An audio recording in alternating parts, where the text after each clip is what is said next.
아버지가 사망 후 상속인은 자녀 3명이 전부라고 가정해 보겠습니다. 사망 당시 남겨진 상속재산의 가치는 9억, 남은 재산에 대해 단순하게 법정 상속분대로만 나눌 경우 A는 8억, B는 5억을 상속받는 셈이 되므로 C에겐 너무나 불합리한 상황이 발생하게 됩니다.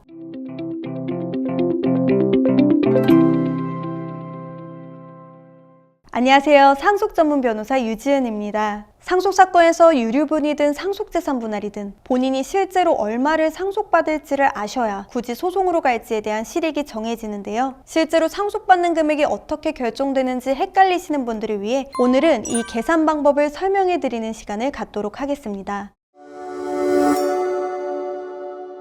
계산에 앞서 피상속인이 사망하면 남은 재산을 법정 상속분대로 나누면 그만인데 왜 별도의 복잡한 계산이 필요한지 의문이 생길 수 있는데요. 크게 2가지 이유가 있습니다. 피상속인이 사망 전 미리 받아간 상속인들이 있거나 상속재산 형성에 기여한 상속인들이 있다면 남겨진 상속재산을 단순하게 법정 상속분대로 배분하는 게 형평성에 어긋난다는 문제가 첫 번째입니다. 두 번째로는 상속 개시 당시의 재산 가치가 현재 가치와 달라진다는 실질적인 문제가 있습니다. 따라서 상속법상 우리가 실제로 상속분을 계산할 땐 이 2가지 문제가 최대한 합리적으로 반영될 수 있도록 여러 단계를 거쳐 최종 금액을 산출하도록 되어 있는데요. 그럼 지금부터 어떻게 계산하면 되는지 알려드리도록 하겠습니다. 제가 이전 영상에서 상속금액 계산법에 대해 알려드린 바 있는데요. 법률 용어가 많이 어렵다고 하시는 분들이 계셔서 이번 영상에서는 간단한 예시와 함께 이해하기 쉽도록 설명드릴 테니 각 단계별 계산법에 대한 자세한 사항이 알고 싶으신 분들은 상단의 영상 참고하시면 좋겠습니다. 본론으로 들어가 상속액을 계산하는 첫 번째 단계는 사망 당시 남겨진 상속재산에 모든 상속인들이 미리 받아간 재산을 전부 더하고 기여분을 뺀 금액을 계산하는 겁니다. 그렇게 총 금액이 정해졌다면 이 총 금액에서 상속인별 각 법정 상속분을 곱하고 여기에 각 상속인들이 받아간 재산이 있으면 이를 공제하고 기여분이 인정된 상속인이 있으면 기여분을 더해 각 상속인별로 구체적인 상속분을 계산할 수 있습니다. 이 첫 번째 단계가 바로 앞서 말씀드린 특별수익과 기여분으로 발생할 수 있는 형평성 문제를 해결하기 위한 과정이 되겠습니다. 이해를 위해 간단한 예시를 들어볼 건데요. 아버지가 사망 후 상속인은 자녀 3명이 전부라고 가정해 보겠습니다. 사망 당시 남겨진 상속재산의 가치는 9억, 자녀 A는 아버지 생전에 5억을 증여받았고 B는 2억을 증여받았으며 C는 한 푼도 받지 못했으나 아버지를 모신 공이 인정되어 기여분 1억이 인정된 상황입니다. 이때 정확한 구체적 상속분을 계산하지 않고 남은 재산에 대해 단순하게 법정 상속분대로만 나눌 경우 자녀 1인당 각 3억씩 상속받게 될 텐데요. 이렇게 되면 사전 증여받은 금액을 포함해 A는 8억, B는 5억을 상속받는 셈이 되므로 C에겐 너무나 불합리한 상황이 발생하게 됩니다. 그럼 실제로 계산법을 적용해 각각의 구체적 상속분이 어떻게 되는지 알아보도록 하겠습니다. 먼저 남겨진 재산 9억에 A와 B가 사전에 받아간 7억을 더하고 C가 인정받은 기여분 1억은 제외합니다. 이렇게 만들어진 15억에 법정 상속분인 3분의 1을 곱하면 각 자녀가 5억씩 받아야 한다는 계산이 나오겠죠. 그럼 여기에 상속인별로 생전에 받아간 재산이 있으면 이를 공제하고 기여분이 인정된 상속인은 이를 더해 구체적 상속분이 나오는데요. 즉 상속인들은 각 5억씩 받아야 하는데 A는 생전에 5억을 다 받아갔으므로 남아있는 상속재산에 대해 상속받을 것이 없고 B는 생전에 2억을 받았으므로 남아있는 재산에서 3억 원을, C는 생전에 한 푼도 못 받았지만 기여분 1억이 인정되었으므로 남은 재산에서 6억을 받아가는 결과가 나오게 됩니다. 앞서 말씀드린 형평성을 고려한 계산이 반영된 결과라고 이해하시면 되겠습니다. 두 번째로 상속재산 분할의 경우 반드시 언제까지 분할해야 한다는 기간 제한이 없다 보니 사망 당시의 재산 가치와 현재 가치가 다른 경우가 많기 때문에 다음과 같은 추가 계산이 필요한데요. 앞에서 계산한 각 상속인별 상속액을 상속인 전체의 상속액 합계로 나눈 후 나온 그 비율을 상속재산의 현재 가치와 곱해 상속인당 받아야 하는 최종 상속액을 도출하게 됩니다. 쉽게 말해 기존의 재산 가치에 대한 상속인별 지분을 현재 가치에 곱해 실제 금액을 결정한다고 이해하시면 되겠습니다.